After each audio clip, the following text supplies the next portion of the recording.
International standards తో quality education అందిస్తుంది futuristic edu initiatives. నమస్తే, నేను Kavitha. Welcome to iDream News and నిజాలు. ఈ ఎపిసోడ్ లో మనం ఒక చారిత్రాత్మకమైనటువంటి సంఘటన గురించి మాట్లాడుకోబోతున్నాం. 1983లో అస్సాంలో నెల్లి మారణకాండ జరిగింది. ఎన్నికల్లో అసాధారణమైనటువంటి ఓటర్ల సంఖ్య అనేది అందులో కనిపించింది. అక్రమ వలసదారులందరూ ఎన్నికల్లో ఓటు హక్కు వినియోగించుకోవడానికి ఆందోళన కూడా వ్యక్తం చేసినటువంటి ఆ నేపథ్యంలో అప్పుడు మారణకాండ జరిగింది. దాదాపుగా 2000 నుంచి 3000 మంది ఊచకోతకు గురయ్యారు అనేటువంటి వార్తలు. అఫీషియల్గా ఏం జరిగింది అనేది ఇప్పటికీ బయటికి రాలేదు. 2 కమిషన్లు ఏర్పాటు చేసినప్పటికీ అది మాత్రం రికార్డులకే పరిమితమైపోయింది. ఆ రికార్డ్స్ని, అప్పుడు జరిగినటువంటి మారణకాండకి సంబంధించినటువంటి విషయాల్ని ఇప్పుడున్నటువంటి హేమంత బిశ్వ సర్కార్ బయటికి తీసుకొచ్చే ప్రయత్నాలు చేస్తుంది. అది కూడా ఎన్నికలకు ముందే ఎందుకు తీసుకొస్తోంది? మనతో పాటుగా ఉన్నారు సీనియర్ జర్నలిస్ట్ సురేష్ కొచ్చాతిల్ గారు. సార్ నమస్తే. సో ఈసారి మనకి SIR వచ్చింది, స్పెషల్ ఇంటెన్సివ్ రివిజన్ అనేది. ఎవరైతే వలసదారులు ఉన్నారో, అక్రమంగా చొరబాటుదారులు ఉన్నారో వాళ్ళందరినీ పంపించేసేయాలి. We need to set right the అక్కడ ఉన్నటువంటి ఓటర్ లిస్ట్ అనేది. బెంగాల్లో మొదలైంది, అస్సాంలో కూడా ఎలక్షన్స్ జరగబోతున్నాయి. బట్ సడన్గా, all of sudden, after 43 years, ఎప్పుడో 83లో అయిపోయిందని ఇప్పుడెందుకు బయటకు తీసుకొద్దామని హేమంత్ బిశ్వ సర్కార్ అనుకుంటోంది? దీనికి నాకు ఇప్పుడు కూడా గుర్తుంది కవిత గారు, ఒక బ్యాక్ స్టోరీ అగైన్ ఉంది దీనికి మాట. ఇక్కడ మనం బీహార్ మాట్లాడుతున్నప్పుడు ఎలక్షన్ కమిషన్ ఎక్కడ చెప్పట్లేదు that we will remove illegal foreigners అని ఎక్కడ చెప్పట్లేదు. ఎందుకంటే వాళ్ళ డొమైన్లో రాదు అది. ఒక ఫారినర్ని ఐడెంటిఫై చేయడానికి, డిపోర్ట్ చేయడానికి authority ministry of home affairs దగ్గర ఉంది. దానికోసం రాహుల్ గాంధీ పదే అడిగారు, మీరు బీహార్లో మీరు ఓటర్ లిస్ట్ క్లీనప్ చేసిన ఎంతమంది, సుప్రియ శర్నాటి వీళ్ళందరూ అడిగారు, ఎంతమంది ఫారినర్స్ మీకు కనిపించారంటే ఎలక్షన్ కమిషన్ నేను చెప్పలేదు. ఎందుకంటే దట్ డజన్ వాళ్ళ దాంట్లో రాదు అది. ఒక ఫారినర్ అయిన ఒక మనిషి వాళ్ళు ప్రూవ్ చేయకపోతే ఆటోమేటిక్లీ వాళ్ళు పారిపోతారు అక్కడి నుంచి. అదే జరుగుతుంది ఇప్పుడు బెంగాల్లో, వెస్ట్ బెంగాల్లో. బంగ్లాదేశ్ వైపు ఎందుకు పారిపోతున్నారు అంటే వాళ్ళ యాంటీసిడెంట్స్ ప్రూవ్ చేయలేకపోతున్నారు. అంటే మేము ఎక్కడ ఉన్నాం 20 సంవత్సరాలు 30 సంవత్సరాలు. ఈ అస్సాంలో జరిగిన నెల్లీ మ్యాసకర్ నాకు ఇప్పుడు కూడా గుర్తుంది. I was just finishing college ఆ టైంలో, రైల్వే డిగ్రీ కాలేజ్ నుంచి ఉస్మానియా యూనివర్సిటీ. నేను జస్ట్ ఫైనల్ ఇయర్లో ఉన్న ఆ టైంలోనే ఈ మ్యాసకర్ జరిగింది 1983లో. అప్పుడు KPS Gill garu, he was the director general of police Assam. కానీ అక్కడ జరిగిన దానికి ఇప్పుడున్న బెంగాల్కి లింక్ చేయొచ్చు మనం. All Assam Students Union, Prafulla Kumar Mahanta and All Assam Sangram Parishad, వాళ్ళు కూడా ఇద్దరు కలిసి అస్సాంలో వచ్చిన Bengalis, and mark my word Bengalis, Muslims అని చెప్పట్లేదు, దాంట్లో హిందువులు కూడా ఉన్నారు, వీళ్ళందరినీ అక్కడి నుంచి తీసేసేయండి. ప్రాబ్లం ఎక్కడ వచ్చిందంటే వీళ్ళు వచ్చి అక్కడున్న భూములు, స్పెషల్లీ ట్రైబల్ భూమిలో ఆక్యుపై చేసుకున్నారు. అక్కడున్న కొంతమందిని వాళ్ళు కొంచెం మర్డర్ గీద చిన్న అఫెన్సెస్ మొదలైంది. దీంతో మొత్తం కోపపడి అక్కడున్న ట్రైబల్స్ ఏమన్నారంటే వీళ్ళని ఇక్కడి నుంచి ముందు తీసేసేయండి అని చెప్పారు. నేను ఆ స్టోరీని కంప్రెస్ చేస్తున్నాను ఎందుకంటే నెల్లి అనేది చాలా పెద్ద స్టోరీ. సో అక్కడ అప్పుడున్న government, Hiteswar Saikia government, Congress government ఏం చెప్పారంటే లేదు, మేము ఎన్నికలు నడిపిస్తాము. సో KPS గిల్ గారు కూడా అడ్వైస్ చేశారు, వద్దు, ఉన్న దాంట్లో 63 కాన్స్టిట్యున్సీలు చేయండి, మిగతా 32-33 కాన్స్టిట్యున్సీలు ముట్టకండి, అక్కడ చాలా పెద్ద ప్రాబ్లం రాబోతుంది మీరు ఎలక్షన్స్ కండక్ట్ చేస్తే. లోకల్స్ ఏం డిమాండ్ చేశారంటే, ఇంక్లూడింగ్ ఆల్ అస్సాం స్టూడెంట్, మీరు ముందు ఎలక్ట్రల్ లిస్ట్ క్లీనప్ చేయండి, ఫారినర్స్ని తీసేసేయండి, దాని తర్వాత మనం మాట్లాడదాం. ఇది అంగీకరించలేదు హితేశ్వర్ సైకియా. ఆ టైంలో ఇందిరాగాంధీ గారు ఉన్నారు. దెన్ ఆమె 84లో ఆమె డెత్ జరిగింది. She was assassinate 84. సో 83లో ఇది జరిగింది. ఈ ఆల్ అస్సాం స్టూడెంట్స్ యూనియన్ కానీ, గణ పరిషత్ కానీ వీళ్ళు ఏం చెప్పారంటే, సంగ్రామ్ పరిషత్, మాకు వీళ్ళు తీసిన తర్వాతనే ఎలక్షన్ నడవాలని. అక్కడున్న ఒక స్టోరీ అక్కడి నుంచి మొదలవుతుంది అనమాట. దీన్ని ఎంతమంది చనిపోయారని కూడా కౌంట్ లేదు. కొన్ని ఒఫీషియల్ రికార్డ్స్లో 1000 అంటున్నారు, 1200 అంటున్నారు, 2000 అంటున్నారు, 3000 అంటున్నారు. సో నేను కొన్ని ఒఫీషియల్ రికార్డ్స్ నుంచి నేను కవిత గారు దీని గురించి మాట్లాడతాను అనమాట. ఎక్కడ జరిగింది, ఎందుకు జరిగింది అనేది. దీంట్లో వాజ్పేయి గారు ఒక కామెంట్ కూడా ఉంది. అప్పుడు వాజ్పేయి గారు చేసిన కామెంట్ తీసుకొని కాంగ్రెస్ వాళ్ళు ఆడుకున్నారు. వాజ్పేయి గారు ఏం చెప్పారంటే, ఇదే సిట్యువేషన్ మ్యాసకర్, ఈ ఇల్లీగల్ ఇమిగ్రేషన్ మీకు పాకిస్తాన్ పంజాబ్ వైపు నుంచి ముస్లిమ్స్ వచ్చి పంజాబ్లో సెటిల్ అయితే, మన పంజాబ్లో అక్కడున్న సిక్కులు వాళ్ళని ముక్కలుగా చేసేస్తారని చెప్పారు. అప్పుడు కాంగ్రెస్ వాళ్ళు ఏమన్నారంటే వాజ్పేయి గారు చెప్పిన దానికి వాళ్ళకు కూడా ఒక ఎంకరేజ్మెంట్ వచ్చి అస్సాంలో ఉన్న వాళ్ళు ఈ ఢిల్లీలో ఉన్న అందరిని చంపేశారని చెప్పి, కానీ ప్రొవోక్ చేశారని చెప్పి. In fact it was I think Inderjit Gupta అనుకుంటాను, let me just check, I think it was Inderjit Gupta garu ఈ స్టేట్మెంట్ పార్లమెంట్లో చెప్పారు, వాజ్పేయి గారు ఇట్లా చెప్పారు. కానీ దానికి దీనికి సంబంధం లేదు. వాజ్పేయి గారు ఇస్ అ జనరల్ అగ్రెషన్ చెప్పారు. సిక్స్ అంటే వాళ్ళకి కొంచెం అగ్రెషన్ ఎక్కువ, అస్సాం వాళ్ళు కొంచెం డొసైల్గా ఉన్నారు. ఇక్కడ ఉన్నా కూడా మీరు చూడండి, ఈ మొత్తం ఏం చెప్తారు, ఈ మ్యాసికర్ జరిగింది ట్రైబల్స్ చేశారు. సో ఈ ట్రైబల్ కమ్యూనిటీ వాళ్ళకి ఏం కోపం అంటే వాళ్ళ ల్యాండ్ వీళ్ళు వచ్చి ఆక్యుపై చేసుకున్నారు. మనకు తెలిసిందే నార్త్ ఈస్ట్ అనగానే చాలా మటుకు ట్రైబల్ కమ్యూనిటీస్ ఉంటుంది అక్కడ. సో ఈ దాంట్లో particularly Bengali Muslims and Bengali Hindus ఇద్దరిని చంపారన్నమాట. వాళ్ళు ఫారినర్స్ అని, వాళ్ళకి వీళ్ళు వద్దు అక్కడ, మీరు వెళ్ళిపోండి ఇక్కడి నుంచి అని చాలాసార్లు వీళ్ళు రిక్వెస్ట్ చేశారు. సో ఈ జరిగిన దానికి అప్పుడున్న గవర్నమెంట్ కూడా దానికి హితేశ్వర్ సైకియా గవర్నమెంట్ వాజ్ రెస్పాన్సిబుల్ అన్నమాట. ఇదంతా మొదలెప్పుడైందంటే మంగళదోయ్ అని చెప్పి ఒక లోక్సభ కాన్స్టిట్యున్సీ ఉంది, అక్కడ ఒక ఎంపీ చనిపోయారు, అక్కడ ఉన్న MP I think Hiralal patwari. ఆయన చనిపోయినప్పుడు ఒక బై ఎలక్షన్ కావాలని చెప్పి వీళ్ళు ఎలక్షన్ కమిషన్ ప్రపోజ్ చేశారు.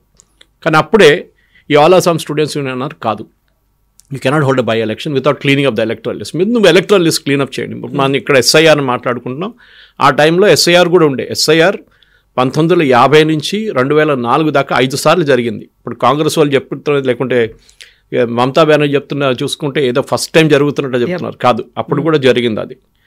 సరే, ఆ టైంలో టెక్నాలజీ లేకుంటే టైం ఎక్కువ పడుతుండే చెక్ చేయడానికి, లిస్టులు అది ఇది కంపారిజన్, డిజిటైజేషన్, ఎంటర్ చేయడం డేటా అంతా కంప్యూటర్స్ ఏం లేకుండా ఆ టైంలో ఎక్కువ. So the time was maybe బహుశా 6 నెలల్లో సంవత్సరం కూడా తీసుకున్నారు వాళ్ళు దానికోసం. ఈ ట్రైబల్స్, వీళ్ళు తివా ట్రైబల్స్ అంటారు, వీళ్ళు యాక్చువల్లీ లాలుంగ్ ట్రైబల్స్. వీళ్ళు ఈ ట్రైబల్స్ కూడా చాలా మటుకు వాళ్ళ ల్యాండ్ వీళ్ళు వచ్చి ఆక్యుపై చేసుకొని వాళ్ళని అక్కడికి తరిమి కొట్టారు. And they are the original occupants of those lands అస్సాంలో. సో అక్కడి నుంచి మైగ్రేట్ వచ్చిన వాళ్ళని మియాబాయిల్ అనేదో పిలుస్తున్నట్టున్నారు కదా, ముస్లిమ్స్ పిలుస్తారు. సో ఈ ట్రైబల్ కౌన్సిల్ ఆఫ్ అస్సాం అని ఒక ఆర్గనైజేషన్, దీంట్లో బోరో ట్రైబల్స్, అండ్ వీళ్ళు specifically they very oppose to Assamese hegemony. So ఈ అస్సామీ వాళ్ళు వాళ్ళ ల్యాండ్ అని చెప్పుకుంటారు, వీళ్ళెవరు అని చెప్పి వీళ్ళకు కూడా ప్రాబ్లం ఉండేది. So inter ethnic and intra ethnic రెండు జరిగినాయి. సో ఈ ఎంటైర్ క్లాష్ జరిగింది ఈ అసెంబ్లీ ఎలక్షన్ గురించి 1983లో, which All Assam Students Union boycotted completely. Police కూడా ఇదే చెప్పారు, నేను దీనికన్నా ముందు చెప్పాను చూడండి. So I'm just confirming it again on record. 63 కాన్స్టిట్యున్సీలో inspector general of police KPS Gill garu, he was not director general, inspector general of police KPS Gill garu. తర్వాత పంజాబ్లో మన టెర్రరిస్ట్ ఖాలిస్తానీస్ని ట్యాకిల్ చేసిన గిల్ గారు. దాని తర్వాత మిగతా ప్లేస్లో 23 ఇప్పుడు నడిపేయకండి చెప్పారు, కానీ వీళ్ళు పట్టించుకోవట్లేదు. They went ahead with it. Indira Gandhi గారు గో హెడ్ ఇచ్చారు, చేసేసేయండి దీన్ని, ఎట్లా అయినా చూద్దాం తర్వాత అని చెప్పి. సిఆర్పిఎఫ్ అండ్ ఇండియన్ ఆర్మీని పంపించారు ఆ టైంలో సెక్యూరిటీ కోసం, కానీ వాళ్ళు ఇద్దరు ఆపలేకపోయారనమాట. ఇన్సిడెంట్స్ జరిగింది ఏంటంటే, కొంతమంది బెంగాలీ ముస్లిమ్స్ ఒక యంగ్ మహిళలు 4 తీసుకెళ్ళి రేప్ చేశారు, వాళ్ళని చంపేశారు. ఈ ఘటన కూడా రికార్డ్స్లో కనిపించట్లేదంటారు, ఎఫ్ఐఆర్ లేదంటారు. కానీ ఆ టైంలో 1983లో ఈ చెప్పినట్ల కంప్యూటర్స్ లేవు, ఏం లేవు, అండ్ ట్రైబల్ ఏరియాస్లో అసలు లా అండ్ ఆర్డర్ అట్లా అంతే ఉంటుంది, పోలీసు వాళ్ళు కూడా ఎక్కువ పట్టించుకోరు అక్కడ. సో రికార్డ్ లేదని చెప్పి ఒక అలిగేషన్ వచ్చిందనమాట, కానీ జరిగింది. దాని తర్వాత మియా ముస్లిమ్స్ మీరు చెప్పారు చూడండి, ఒక బీహారీ విలేజ్ని అటాక్ చేశారు వాళ్ళు, అక్కడ బీహారీలు కూడా ఉంటారు కొంతమంది, వాళ్ళని అటాక్ చేశారు. ఇదంతా కోపపడి వీళ్ళందరూ కలిసి ఈ కమ్యూనిటీ మీద పడ్డారనమాట. సో 18th February నాకు గుర్తుంది, నా ఎగ్జామ్ కన్నా 2 నెలల ముందు ఉంది, ఫైనల్ ఎగ్జామ్ కన్నా. 1983 విలేజ్, ఒక బోర్బోరి అనే ఒక విలేజ్లో ఒక 100 తివాస్ వీళ్ళు ట్రైబల్స్ వెళ్ళి మొత్తం వాళ్ళని కంప్లీట్ 14 ముస్లిం మెజారిటీ ఉన్న విలేజెస్ని ఫినిష్ చేసేసారు. ఎవరు దొరికితే వాళ్ళని చంపేశారు. అండ్ ట్రైబల్స్ కదా, వాళ్ళు కత్తి అది తీసుకొని మొత్తం చాపర్స్ తీసుకొని వచ్చారన్నమాట. దాని తర్వాత సిఆర్పిఎఫ్ వాళ్ళని పంపించారు, కానీ సిఆర్పిఎఫ్ వాళ్ళని లోకల్ పోలీస్ లోపలికి రానియలేదు. Local police Hiteswar Saikia Congress government, మీరు వెళ్ళకండి, అక్కడ ఏం లేదు, అక్కడ ఏదో ఫైర్ వస్తుందంటే సిఆర్పిఎఫ్ వాళ్ళు చెప్తే అదేం కాదు, అది విలేజెస్ వాళ్ళు కల్టివేషన్ తర్వాత అయితే చేస్తారు కదా, ఎట్లా స్టబుల్ బర్నింగ్ చేస్తారు, అదే నడుస్తుందని చెప్పారు. కాదు అని చెప్పి కొంతమంది వచ్చి రిక్వెస్ట్ చేస్తే సిఆర్పిఎఫ్ వాళ్ళు వెళ్ళారు. దాని తర్వాత వైలెన్స్ ఆగింది. అప్పుడు దాకా ఆల్మోస్ట్ 2000 నుంచి 3000 మంది చనిపోయారు నెల్లీలో. Most brutal. ఇప్పుడు అందరూ ఏమంటారు, ఇప్పుడు చంపిన వాళ్ళు హిందువులు ఉంటారు, ఇటువైపు ముస్లిమ్స్ ఉంటారు. ఒక చనిపోయిన దాంట్లో ఆల్మోస్ట్ 80% to 85% ముస్లిమ్స్ ఉన్నారు, ఒక 15% బెంగాలీ హిందూస్ కూడా ఉన్నారు. వాళ్ళు ఎవరైనా చూడలేదు, వాళ్ళందరిని చంపేశారు ట్రైబల్. వాళ్ళకి అంత కోపం ఉండే వాళ్ళకి. దీని తర్వాత అస్సాం గవర్నమెంట్ ఏం చేశారంటే ఒక కమిషన్ సెటప్ చేశారు, తివారీ కమిషన్ అని చెప్పి. ఈ వాజ్ రిటైర్డ్ సివిల్ సర్వెంట్. కానీ ఆ రిపోర్ట్ 3 కాపీలే పబ్లిష్ చేశారు, దాన్ని ఎప్పుడు పబ్లిక్ చేయలేదు, ప్రజెంట్ చేయలేదు. ఆల్ అస్సాం స్టూడెంట్స్ యూనియన్ ఏం డిమాండ్ చేశారంటే దాన్ని పబ్లిష్ చేయకూడదని చెప్పారు. ఈయన కూడా he held on to that. పోలీసులేమో దే ఫైల్డ్ ఏం చెప్పారు, ఒక 683 ఎఫ్ఐఆర్ ఫైల్ చేశారు. కానీ ఒక్కదాని మీద కూడా it didn't come to the court. ఎందుకంటే రాజీవ్ గాంధీ వచ్చారు అప్పుడు దాకా. సో ఇందిరాగాంధీ గారు పోయి దాని తర్వాత రాజీవ్ గాంధీ వచ్చిన తర్వాత ఈ కేసెస్ అన్ని డ్రాప్ చేసి దాన్ని మనం కూల్గా ఇంకా డీల్ చేద్దాం, అయిపోయిందని చెప్పేసి. కానీ ఎప్పుడైనా కాంగ్రెస్ వాళ్ళు గుజరాత్లో మోదీ గారు ముస్లిమ్స్ని చంపారని చెప్పినప్పుడు వాళ్ళు ఒకసారి తిరిగి నెల్లీ గురించి ఆలోచించాలి. అక్కడ కూడా 3,000 మంది ముస్లిమ్స్ మోస్ట్లీ చంపినవారు అక్కడ కాంగ్రెస్ గవర్నమెంట్ హయాంలో జరిగింది. సరే ట్రైబల్స్ చంపారు కరెక్టే, కానీ వాళ్ళు ఎందుకు చేశారు, గవర్నమెంట్ పట్టించుకోలేదని. వాళ్ళ ఏం చెప్తారు, ఒక ఇది ఉండే వాళ్ళకు, లేదు మేము ఎలక్షన్స్ చేసే ఉంటామని చెప్పేసి ఒక మొండితనం ఉండే వాళ్ళ దగ్గర. That we will do this at any cost election. That should not have been held. ఆ ఎలక్షన్ ఏం కాకపోతుండే, కొంచెం పోస్ట్పోన్ చేస్తే 6 నెలలు, లేకుంటే 63 కాన్స్టిట్యున్సీలు ముందు హోల్డ్ చేస్తే అయిపోతుండే. కాదు మేము చేసే ఉంటామని చెప్పి హితేశ్వర్ సైకియా తీసుకున్న డిసిషన్లోనే ఈ నెల్లీ మ్యాసకర్ జరిగింది. దీని తర్వాత we are coming back to the present day. మీరు అడిగారు 43 సంవత్సరాల తర్వాత ఎందుకు. It's a good question. కొంతమంది అంటారు హిస్టరీని ఎందుకు తీసుకొస్తున్నారు, అయిపోయింది కదా అంతా. అందులో ట్రైబల్స్ అనగానే అక్కడున్నటువంటి వెరీ ఒరిజినల్ అస్సామీస్ వాళ్ళ మీదే మళ్ళీ ప్రోప్ చేస్తున్నారా, ఎందుకని ప్రొవోక్ చేయడానికి చూస్తున్నారు? అదేమైందంటే హితేశ్వర్ సైకియా గవర్నమెంట్ ఒక ప్రో ముస్లిం గవర్నమెంట్ ఉండే, like any other Congress government. So ట్రైబల్స్కి అదే కోపం ఉండే, మా ఏరియాలో వచ్చి మా ల్యాండ్ గుంజుకొని మా మహిళల మీద అత్యాచారాలు చేస్తున్నారు, మమ్మల్ని చంపుతున్నారు, మీరేం చేస్తున్నారని చెప్పి చాలాసార్లు వాళ్ళు ప్రొటెస్ట్ చేశారు. కానీ వీళ్ళు పట్టించుకోవట్లేదు గవర్నమెంట్. ట్రైబల్స్ కదా వాడట్లనే, వాళ్ళు ఏం చేయలేదు. కానీ వాళ్ళు ఒకసారి అగ్రెషన్కి వచ్చినప్పుడు వాళ్ళని ఆపలేము. That is where Vajpayee's comments coming. That ఇదే మ్యాసకర్ మీరు ఇప్పుడు చూశారు కదా, ఇప్పుడు జరిగిన తర్వాత అందరూ అంటున్నారు, వాజ్పేయి గారు చెప్పారు అదే రోజు వార్న్ ఇచ్చారు, పంజాబ్లో జరిగితే ఒక్కడు కూడా మిగిలిపోతుండే పాకిస్తాన్ వాళ్ళు ముస్లిమ్స్ అందరినీ వాళ్ళు చంపేసి, ఇక్కడ Assamese are very peaceful people అని చెప్పి ఆ వాజ్పేయి గారు ఆ రోజు ఇచ్చిన స్పీచ్లో ఉండేది. ఇంద్రజిత్ గుప్తా గారు పార్లమెంట్లో తర్వాత దాన్ని కోట్ చేశారు, saying Vajpayee provoked it. Vajpayee garu ఎప్పుడు ప్రొవోక్ చేయలేదు. He only made a comparison. నెల్లీలో ఏం జరగబోతుంది అని చెప్పి వాజ్పేయి గారు ప్రెడిక్ట్ చేసిందే జరిగింది. కానీ కాంగ్రెస్ గవర్నమెంట్ పట్టించుకోలేదు. నౌ ప్రెసెంట్ మీరు అడిగారు ఎలక్షన్ రాబోతుంది 2026లో అస్సాంలో. ఆల్రెడీ దాని ప్రాసెస్ స్టార్ట్ అయిపోయింది. బెంగాల్ అండ్ అస్సాం ఒకటేసారి ఎలక్షన్ నడబోతుంది. ఎందుకు ఇప్పుడు తీసుకొచ్చారు? సో డిమాండ్ ఎక్కడ వచ్చిందంటే All Assam Students Union originally oppose చేశారు రిపోర్ట్ని, మీరు ఇది పబ్లిష్ చేయకూడదు అని చెప్పి. దాని తర్వాత ఇక్కడ రెండో కమిషన్ ఒకటి, ఇది అఫీషియల్ కమిషన్ ఉండే తివారీ కమిషన్ అని చెప్పి. ఇది కాకుండా ఒక మెహతా కమిషన్ అపాయింట్ చేశారు వీళ్ళు. ఈ తివారీ అయితే IAS officer, retired IAS officer ఉన్నారు. ఈ Mehta commission former chief justice of Himachal Pradesh high court justice TU Mehta, అతన్ని కూడా అపాయింట్ చేశారు. వీళ్ళు దాని గురించి పబ్లిక్లీ చెప్పలేదు గవర్నమెంట్ ఎక్కడ. వాళ్ళిద్దరు ఎంక్వైరీ చేసింది సేమ్ థింగ్, ఎందుకు జరిగింది, ఏం జరిగిందని. సో వాళ్ళు కూడా ఇదే దానికి వచ్చారు. And I'm coating from the report, long standing issues involving infiltration of foreigners, threats to indigenous language and way of living. అంటే వాళ్ళు ఎట్లా ఉంటారో అస్సాంలో ట్రైబల్స్, వాళ్ళ కానీ మార్చడానికి ట్రై చేస్తారు. ఇది same thing happened in Jharkhand. జార్ఖండ్లో ఒక 8 నెలల ముందు అక్కడున్న హైకోర్టు ఒక తీర్పు ఇచ్చారు. దాంట్లో ఏం చెప్పారంటే అక్కడున్న ట్రైబల్స్, జార్ఖండ్ కూడా ట్రైబల్ మొత్తం ఆల్మోస్ట్, అక్కడున్న ట్రైబల్స్ని బంగ్లాదేశ్ నుంచి వచ్చిన ముస్లిమ్స్ వాళ్ళు అక్కడ వచ్చి ట్రైబల్స్ అమ్మాయిల్ని పెళ్లి చేసుకొని పిల్లలు అనుకొని వాళ్ళని కన్వర్ట్ చేయకుండా అట్లనే వెళ్ళిపోయారు వాళ్ళు చాలామంది. కానీ వీళ్ళు ముస్లిమ్స్గా వీళ్ళు మార్చలేదు, ట్రైబల్ స్టేటస్ కావాలి కదా, సో అట్లనే ఉంచుకున్నారు వాళ్ళు.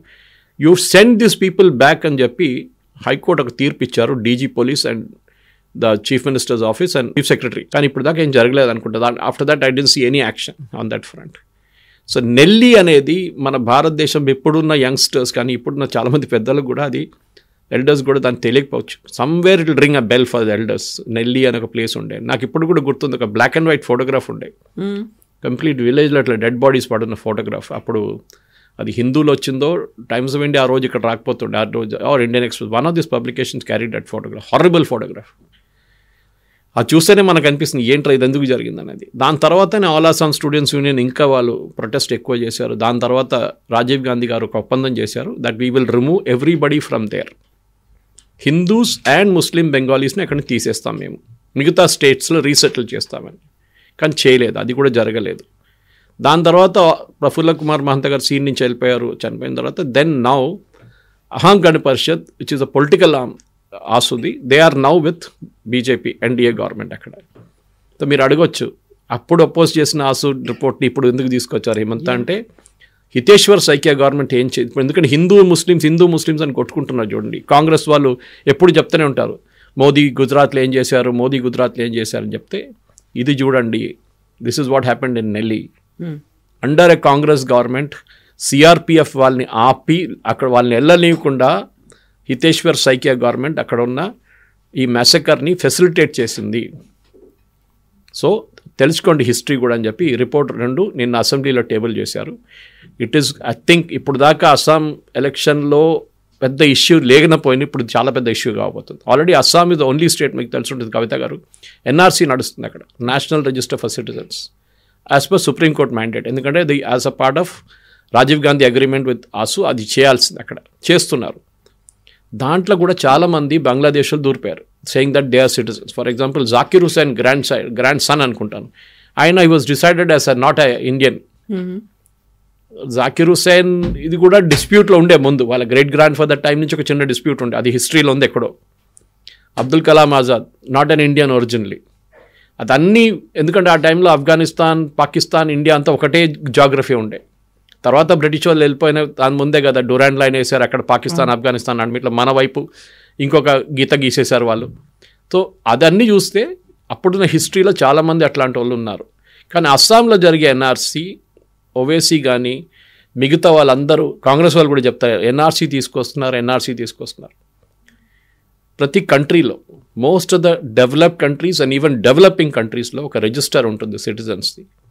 ఎందుకంటే మన Aadhaar card is not a citizenship document, చాలా క్లియర్లీ సుప్రీంకోర్టు రూలింగ్లో ఉంది. యూఐడిఏదా అంటారు కూడా ఉంది. ఎందుకంటే చాలామంది దొంగ ఆధార్ కార్డులు తయారు చేసుకుంటారు. Aadhaar card is only an identity document. మన ప్రేక్షకులు కూడా గుర్తుపెట్టుకోవాలి, మీరు దాన్ని డేట్ ఆఫ్ బర్త్గా వాడుకోలేరు, అడ్రస్ ప్రూఫ్గా వాడుకోలేరు. ఎవరైనా మీ దగ్గర తీసుకెళ్ళేది అడ్రస్ ప్రూఫ్ అంటే సారీ, దానికోసం ఇప్పుడు కొత్త దాంట్లో ఒక కార్డు వస్తుంది ఆధార్లో, దాంట్లో క్యూఆర్ కోడ్ ఒకటే ఉంటుంది. You scan that you will get the details అంతే, మిగతా ఎవరికి రాదు ఆ డీటెయిల్. దాని తర్వాత డిలీట్ అయిపోతుంది కొన్ని రోజుల తర్వాత. అది మీరు ఏదైనా లోన్ అప్లై చేసేటప్పుడు లేకుంటే ఏదైనా బండి రిజిస్టర్ చేసేటప్పుడు Aadhaar will serve as an identity document. కానీ మనకు కావాల్సింది ఎన్ఆర్సీ. నెల్లీ మ్యాసకర్ ఆ రోజు జరిగిన 1983లో జరిగిన మ్యాసకర్ ఇవాళ 43 సంవత్సరాల తర్వాత గుర్తు తీసుకొస్తుంది ఏంటంటే మన సిటిజన్షిప్ ఇంకా ఇట్స్ నాట్ పర్ఫెక్ట్. చాలామంది కోట్లాది మంది బంగ్లాదేశ్లో ఉన్నారు. ఇప్పుడు చూడండి ఇవాళ వచ్చిన రిపోర్ట్ ప్రకారం 18 లక్షల మంది బెంగాల్లో they are not able to deliver the forms to them. ఈ ఎలక్ట్రల్ ఎస్ఐఆర్ ఫామ్ ఒకటి ఉంది, ప్రతి ఇంటికి వెళ్ళి ఇవ్వాల్సి వస్తుంది. సో వీళ్ళ దగ్గర ఉన్న అడ్రస్ తీసుకొని వెళ్తే అక్కడ ఎవరు లేరు అట్లాంటి వాళ్ళు, ఎక్కడ పోలే అంటే అట్లాంటి వాళ్ళు లేరు యాక్చువల్లీ. సో వాళ్ళు ఐదర్ పారిపోయారు బంగ్లాదేశ్ వైపు, లేకుంటే ఇంకేదైనా స్టేట్కి పారిపోయి ఉంటారు వాళ్ళు. So they are not the actual citizens.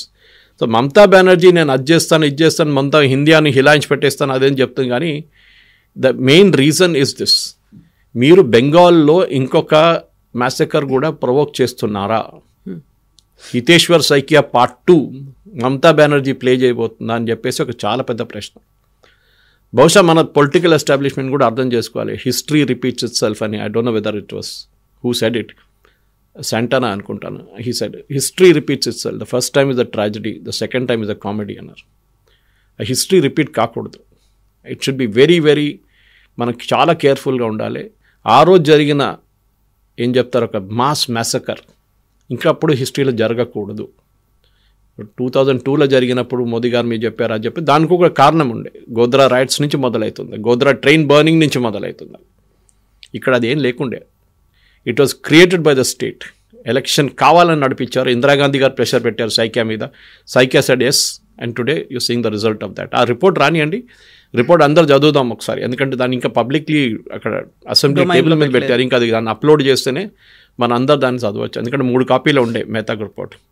So let us see what was there in the report. కానీ ఇదొక వేకప్ కాల్ కాంగ్రెస్ వాళ్ళకి. అండ్ మీరు అడిగిన దాని ప్రశ్న హిమంత బిశ్వ శర్మ ఎందుకు తీసుకొచ్చారు ఇప్పుడు అంటే, ఐ థింక్ ఆయన ఎక్స్ కాంగ్రెస్ మ్యానే, ఆయనకు తెలుసు అప్పుడు ఏం జరిగింది అక్కడ అని. సో డెఫినెట్గా ఆయనకు కూడా తెలిసి ఉంటుంది, సరే కాంగ్రెస్ వాళ్ళు నేను ఎక్స్పోజ్ చేయబోతున్నాను దీంతోనని చెప్పి ఆయన ఈ రిపోర్ట్ బయటికి పెట్టారు. ఎంత కాంగ్రెస్ వాళ్ళని ఎక్స్పోజ్ చేస్తామని చెప్పినప్పటికీ ఆ నెల్లి మారణకాండ జరిగి ఇప్పటికీ 43 ఏళ్ళు.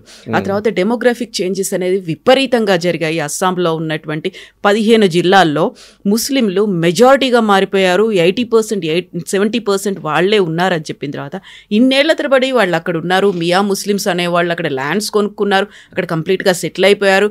వాళ్లే ఒరిజినల్ అస్సామీస్ లాగా అలా బిహేవ్ చేస్తున్నారు అనుకున్నప్పుడు ఇప్పుడు కనుక ఈ రిపోర్ట్ బయటకు వచ్చింది, అక్కడ వలసదారులు ఉన్నారు, చొరబాటుదారులు ఉన్నారు, అక్రమంగా వచ్చిన వాళ్ళు ఉన్నారు అనుకుంటే వాళ్లే వేళ్ళోనుకుపోయారు. పాతుకుపోయిన తర్వాత అంత ఈజీ కాదు కదా వాళ్ళని మళ్ళీ తరలించేయడం. ఇప్పుడు నెల్లీదంటే తీసుకుని రావచ్చు, అక్కడ ఏం జరిగిందని చూపించవచ్చు, కానీ ఆ తర్వాత అప్పుడే అంత జరిగింది, ఇప్పటికి ఇంతమంది ఉన్నారు అని చెప్పడం, వాళ్ళని మళ్ళీ పంపించడం, 40 ఏళ్ళు దాటిన తర్వాత ఒక జనరేషనే మారిపోయింది కదా అక్కడ. కరెక్ట్. మీరు ఇప్పుడు మీరు చెప్పినట్టు నార్త్ అస్సాంలో 23 నుంచి 27 కాన్స్టిట్యున్సీలు ముస్లిం మెజారిటీగా ఉంది. అంటే నాట్ 50% అండ్ ఓవర్, కొన్ని అయితే 50, కొన్ని అయితే 40, కొన్ని 30గా ఉంది. అక్కడే మన ఏఐయుడిఎఫ్ బద్రుద్దీన్ అజ్మల్ వాళ్ళ పార్టీ ఒకటి ఉంది, అక్కడ ముస్లిమ్స్ని రిప్రజెంట్ చేస్తారు వాళ్ళు, బంగ్లాదేశీ ముస్లిమ్స్. ఇందిరాగాంధీ గారు చేసిన తప్పొకటి, ఎందుకంటే ఆమె సిటిజన్షిప్ ఇచ్చారు చాలామందికి ఆ టైంలో. అది ఆమె చేసిన one of the biggest mistakes. 71 కానివ్వండి, దాని తర్వాత వచ్చిన వాళ్ళకి ఎందుకు మనం సిటిజన్షిప్ ఇవ్వాలి? The logic was Pakistan army వైపు నుంచి పాకిస్తాన్ ఆర్మీ అట్రాసిటీస్ తట్టుకోలేక చాలామంది మన వైపు వచ్చారు 71లో. Okay, no problem. వార్ అయిన తర్వాత బంగ్లాదేశ్ సెటప్ చేసిన తర్వాత వాళ్ళని రిటర్న్ పంపించచ్చు కదా, ఎందుకు పంపించలేదు? వాళ్ళు ఇప్పుడు కూడా వస్తున్నారు. ఇప్పుడు అక్కడ ఏం ప్రాబ్లం ఉందంట బంగ్లాదేశ్లో? వాళ్ళ గవర్నమెంటే ఉన్నారు కదా, వాళ్ళకి కావాల్సిన ఇస్లామిక్ గవర్నమెంటే ఉన్నారు కదా, జమైతే ఇస్లామీ నడిపిస్తున్నారు కదా.